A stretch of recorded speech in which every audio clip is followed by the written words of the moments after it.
Mamma mia, mi sta chiamando un corriere. Sa come è giornata un attimo. Corriere! Chi sta, matti, bled? Corriere! Un pacco! Che casina, già la mattina, con le live, che spedizione, ma vanno bene, tutto quanto, sua vita mia, le mie clienti.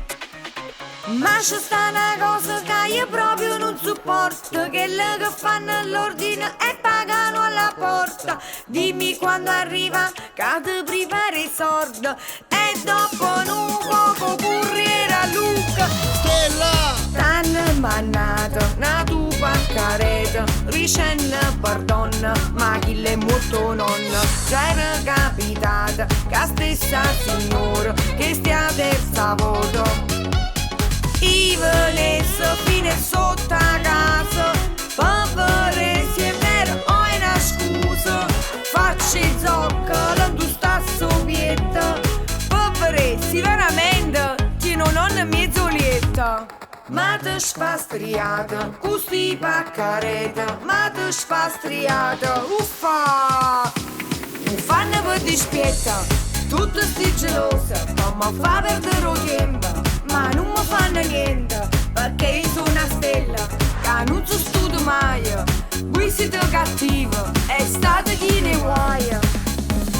Ma c'è sta una cosa che io proprio non sopporto, che là che fanno l'ordine e pagano alla porta. Dimmi quando arriva, che ti prepari sordo, e dopo non vado, o corriere a Luca. Stella! T'hanno mannato una tua paccareta, ricenna perdonna, ma chi l'è molto nonna. C'era capitata che stessa signora, che stia terza volta. I venesso fino sotto a casa, povere si è vero, ho una scusa. Facci zoccolo, tu sta sovietta, povere si veramente, ti non ho mezzo lietta. Ah, mami! Cremi! È molto nonna. Chiamiamo corriere. La tua paccareta. Speriamo sia veramente molto nonno. Ma sarà la realtà del fatto.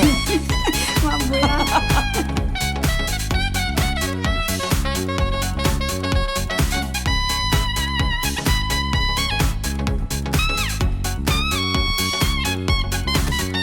Signora, sono Camilla Barbershop. Io ci temo. Assai.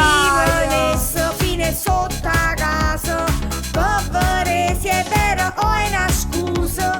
Facci zoccolo, tu sta sovietta, povere si veramente, ti non ho mezzo lietta. Stelle, siamo la realtà del fatto.